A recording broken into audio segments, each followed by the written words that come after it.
as well as to the program chair, program heads, and the faculty of the BSU, and of course the partner school. Maraming salamat po. Okay? And to my classmates, hindi po ako nakatanggi.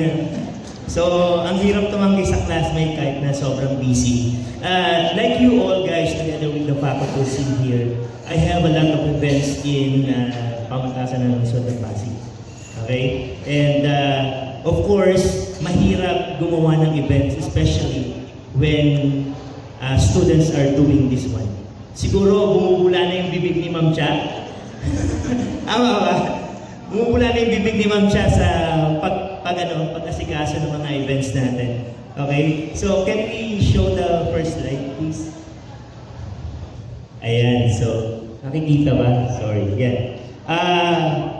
Nung binigay sa akin yung topic ni Ma'am Cha, sabi ko parang napakahirap naman ang gagawin ko. So I'm doing what we call the gaps of the MICE industry together with the regional tourism and of course the synergy and the green MICE na meron tayo ngayon. Pero pwede ba akong bumaba dito? Okay lang. Sabi kasi nila, once na yung mga estudyante, especially, sorry ayoko nang nasa stage, gusto ko lumalakad. So, sabi nila, pag yung mga estudyante daw, especially kapag gumagawa ng MICE, yung iba nag-aasahan, hindi nila alam kung ano yung gagawin. Tama po ba? Okay? They are actually listening only to the MICE head. Sino yung MICE head natin? Nandiyan ba yung MICE head natin? Head of the event? Kanina na-meet ko siya. Wala, wala. Sige, nandyan lang siya. Pero, ano naman kaya ang masasabi ng mga estudyante na nasa likod? Can we stand up? Yung mga estudyante natin. Kasi ang gaganda nyo, tsaka ang gagwapo nyo tingnan. Parang Parang lilipad kami sa aeroplano. Can we stand up? Tingnan natin. Can we stand up, please? Yan. Oh, baka gutom na yung lahat. Ayan, sige. Can we stand up? Yan, nasa likod. Okay? So, 1, 2, 3, we say mabuhay. Mabuhay. 1, 2, 3, go. Mabuhay. Walang energy. Isa pa nga. 1, 2, 3, go. Mabuhay. Ayan. So, if you are working in the hospitality and tourism industry, kayo yung pinakamalaking saklaw, no? So, tourism. You are tourism students and you should be proud of what you are wearing today. Tama po ba? Tama po ba? Yes, so thank you so much. Thank you so much, students. Sige po. Upo na po tayo. Ayan. Pero may tanong lang ako, Ma'am, ano small scale business? Then you are talking about eco-friendly. Parang pagdadayat lang. Ano yung pagdadayat lang? Magdadayat ako. Okay? Pag nagdayat ako, it's too expensive. Alam niyo po ba yan? I go organic, I go with this kind of food, I go this kind of product, go with this kind of ingredients. Naku ha? So, the same with MICE, it's too expensive. We have a campsite and resort in Tanay. So that's what we call Danuyan Camp and Resort. To run 24/7 ang isang rep, you need 300,000 pesos for solar system. Naku ha? Kung ikaw ay isang maliit na negosyante lang, hindi mo kayang i-sustain yun. Naku ha? Siguro yung mga malalaki, like Forest Crest can do it. Pero, it takes a lot of time. Naku ha? So mamaya, titingnan natin yan. So, next slide please. So, lagi po natin tandaan na, of course, meron tayong future-ready skills and you guys are the future-ready skills.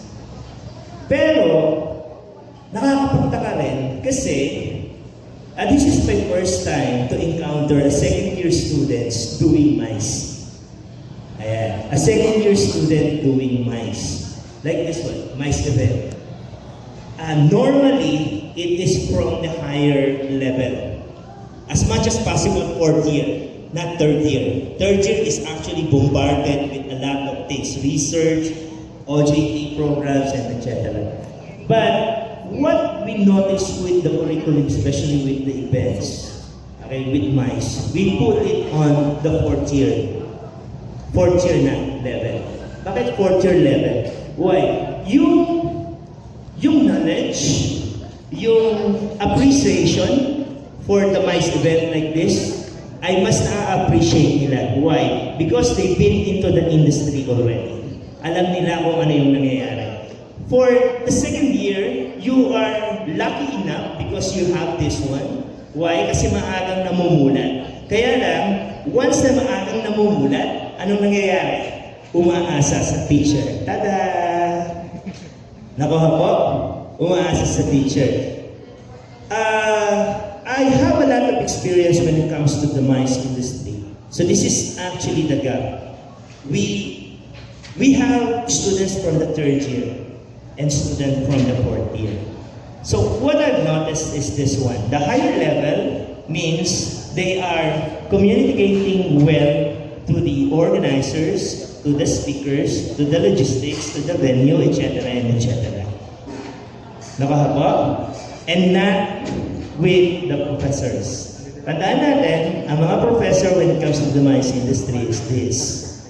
We tend to pass on the technology. And this is the technology that we have. Now, kung hindi gagalaw ang mga estudyante, hindi nila ipapractice yun, aasa lang sa mga teacher, okay? Hindi magiging matagumpay, pero wala kang sense of ownership. Na, ito, gawa ng batch namin. Proud ako kasi ginawa ko yung MICE na to. Nagets po ba yung point na yan? So second year student, you are lucky enough because nabunutan na kayo ng isang dinig for the MICE. Isa sa pinakamahirap na subject is what you call MICE. Nakuha po? But lagi po natin tatandaan na mas masarap sa pakiramdam ng mga speakers. Ito I'm not just telling about myself. Marami akong mga speakers, mga celebrities and well-known from the industries na nakakausap. Pero nakakausap ko sila by messages. Anong messages? Chef, pwede ka bang maging speaker? I-turn over kita sa student. Okay? Hanggang doon lang ang connection namin. Bakit hanggang doon lang ang connection namin? We want the students, this is a case study of Pasig. We want the students to learn how to communicate with all those people. Why? Ayun yung industry. Nakuha po ba? So kayo ang makikipag-usap talaga. Kayo ang makikipag-deal, kayo ang makikipag-usap. Nakuha po ba? So since we are doing actually a lot of works when it comes to this, and napumawa ko dun sa mga teachers natin. Why? Kasi ang haba ng PC nyo. Paano ang haba ng PC? A lot of works has been done by the professors, especially documents and etc. etc. Nakuha po? I was so somehow, okay, maybe someday in the future, so sa mga estudyante, I don't know kung sino yung magiging professor dito. Di susunod sa impact nila, ma'am, okay, na ito po ang gagawin nyo when you are going to teach what you call MICE. Next, and of course, let's build a greener bridge, okay, a greener bridge together for a stronger regional tourism future. So, thank you so much, and I think that's the last slide na meron ko. I hope may natutunan po ang mga estudyante natin. Thank you so much po. Thank you very much, Chef Jude Peralta, for that insightful and powerful discussion and presentation. And so before we move on to our open forum session, I think we've heard that Dr. Jerry would like to share insights and reaction to Chef's. First of all, I would really want to express our deep gratitude to Chef June for a very insightful, empowering, Naku, baka mahirap yung tanong nito. Hindi mo, wala po akong tanong. Ako lang po. I was, for the last 1 hour, I was just like a sponge, listening and just appreciating these new insights that you have been giving us. Ang akin lang po ay reaction because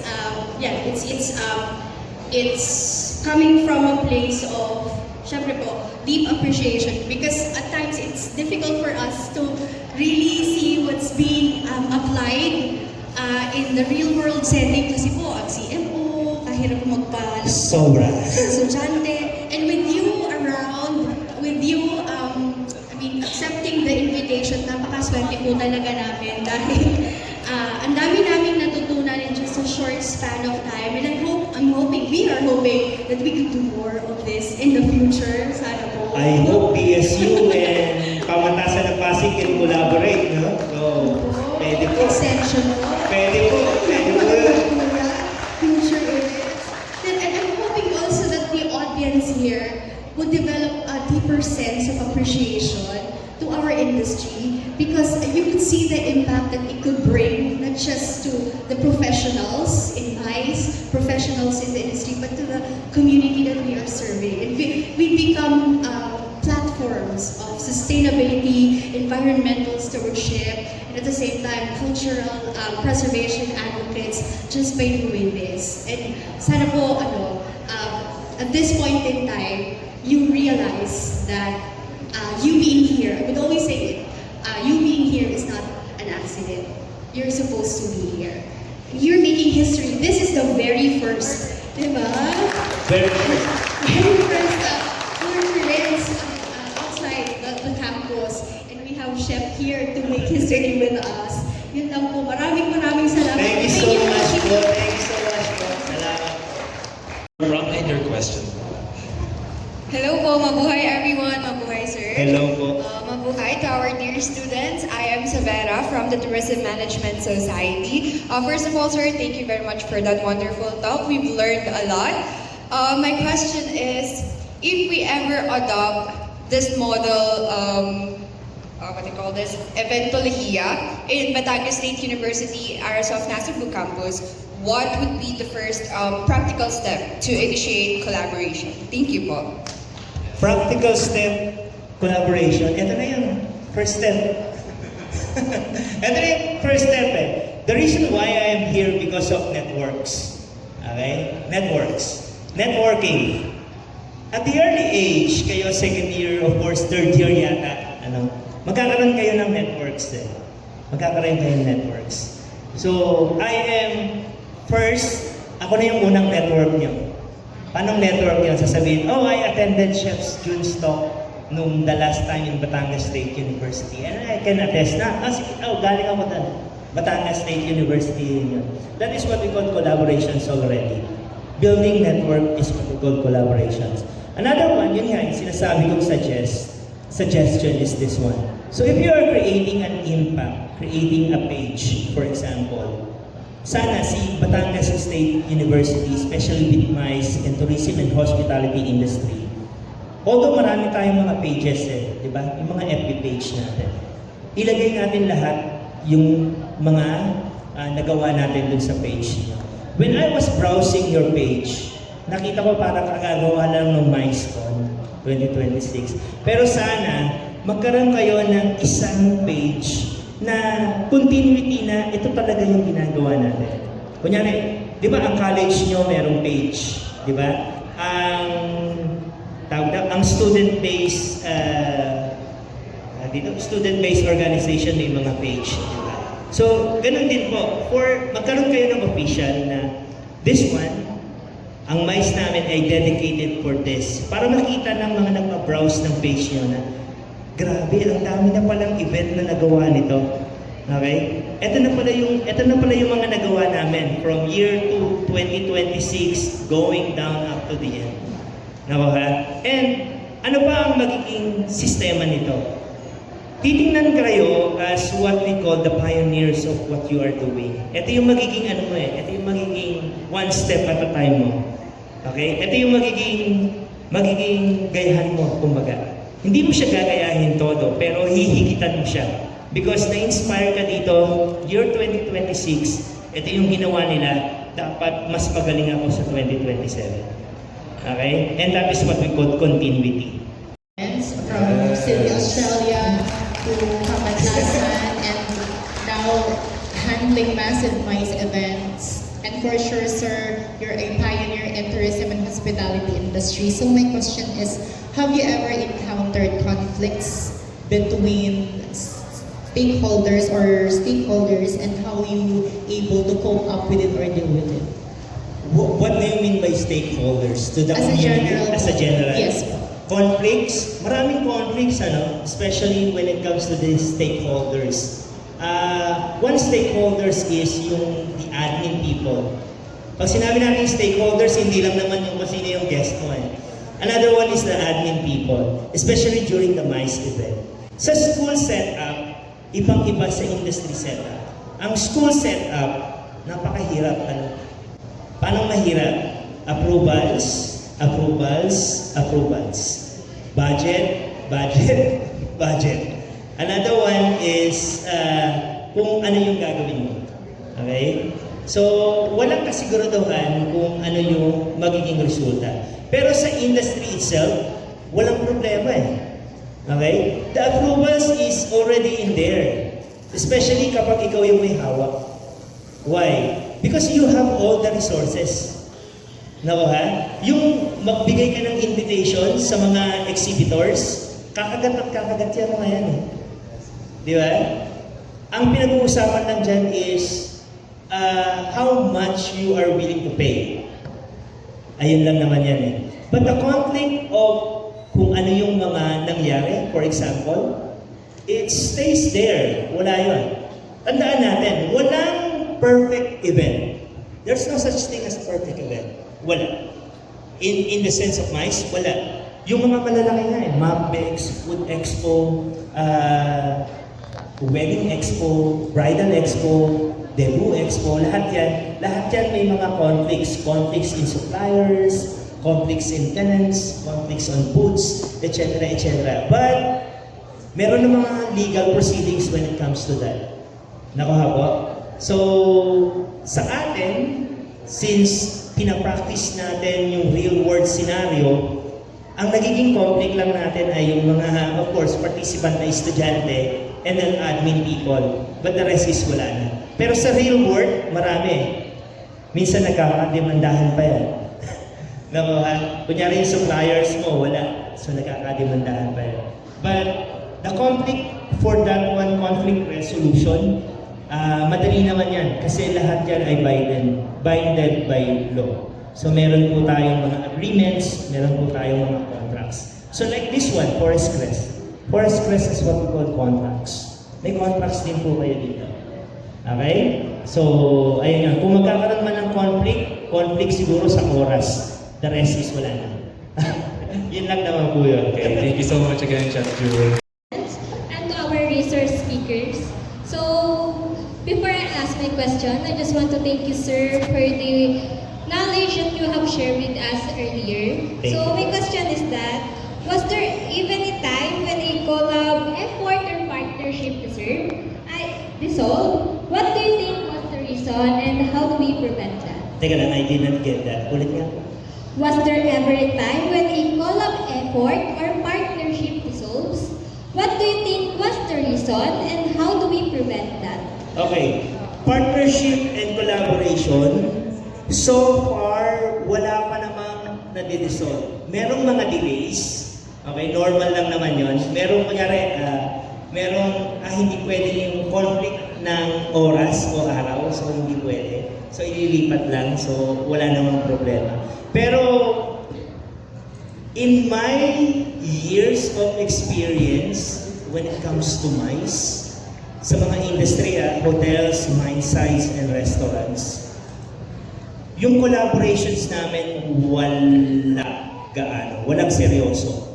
Meron lang kaming siguro mga minimal na collaboration, like what we call pop-ups. Alam niyo yung pop-ups? Pop-ups. Pop-ups, meaning sa restaurant kasi, meron tinatawag na pop-ups. Kunyari, yung chef ng kami ng restaurant, i-invite ko sa akin, tapos mag-create kami ng event, tapos magsisell kami ng tickets. Okay? For example, Gagamitin namin yung host na Forest Crest. Okay, itong events place. Tapos meron kaming mga 5 chefs. Gagawa kami ng pop-ups dito. Gagawa kami ng pop-up kitchen. Pero yung pop-up kitchen na yon, isa-serve namin yon sa mga bumili ng tickets. Meron mga cases na nagpa-back out yung chef. Pero ang ginagawa namin, katulad ng ginawa ni Ma'am Cha. Okay? For example, merong hindi ka para dito, okay? Uhugutin mo siya kung saan. O kaya pakiuusapan mo. It's a matter of what we call communication. Kanina nandun yan, di ba? Communication silos. So kailangan, yung communication natin ay maganda in the first place para hindi magkaroon ng conflict. Ayaw natin magkaroon ng contradiction into everyone. Hanggang maaari kapag may event ka, ayaw mong dumaan professionally sa mga low conflicts and low resolutions. Kung kaya niyong mag-usap just to be with the mice at ipagpatuloy yung mice na yun, walang problema. Hanggang maaari, zero conflict lang. So ganun siya. Ayan. Hello everyone, I am Kenny Monte Alegre from BSTN 2205. So my question goes like this po. For potential partners and collaborators, can you suggest an elevated pitch concept so we can sell green events to our future partners? Events concept. Wow. Kanina yung sinabi ko, ano? Kasi professionally, ako talaga ay a chef. Okay? So, pinopromote natin yung mga local and heritage food. Okay? So, sa Pasig, nahihirapan kami sa ganun. Ano? Ang Pasig ay walang sariling identity when it comes to local food. Wala kaming local food. Okay. So, kung halimbawa, sinasugbo, for example, nasugbo pa rin ba kaya, di ba? O kalatagan na. Nasugbo pa rin na. So, kung sinasugbo ay meron kayong local heritage na food, o kaya local handicrafts na kilala sa buong nasugbo na hindi napapansin. Okay? Hindi napapansin. Maybe this is the time to make an event para doon. Nakuha po ba? Gamitin natin yung mga researches natin. You have a lot of research in schools. Tama po ba? We have community research, we have business research, we have also food researches, and etc. etc. Gamitin natin sila. Okay. In the first place, bakit natin ginagawa yung research? Yung research hindi lang para nandun yan, para meron yung kalagyan.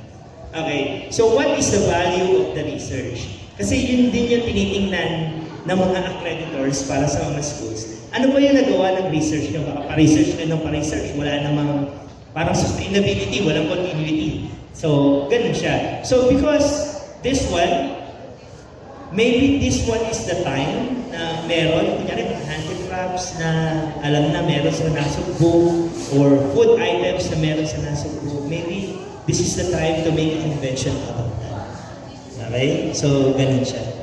So, meron din kaming ginagawa, no? All about pateros naman. So, this is what we call balut.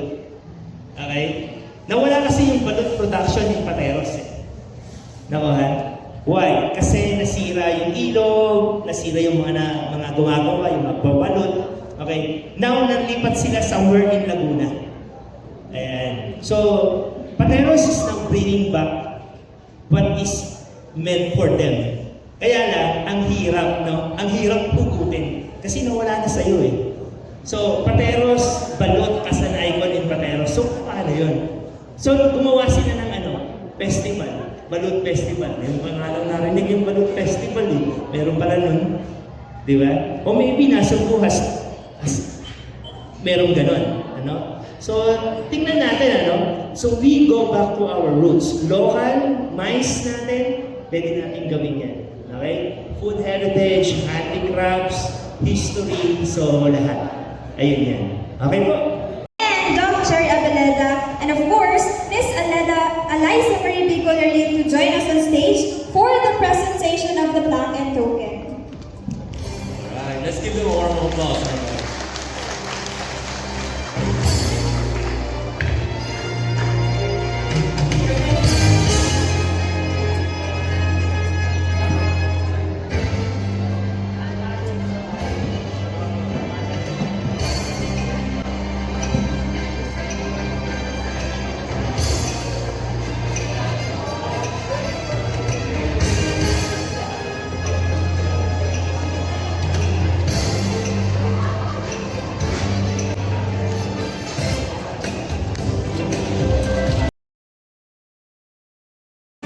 your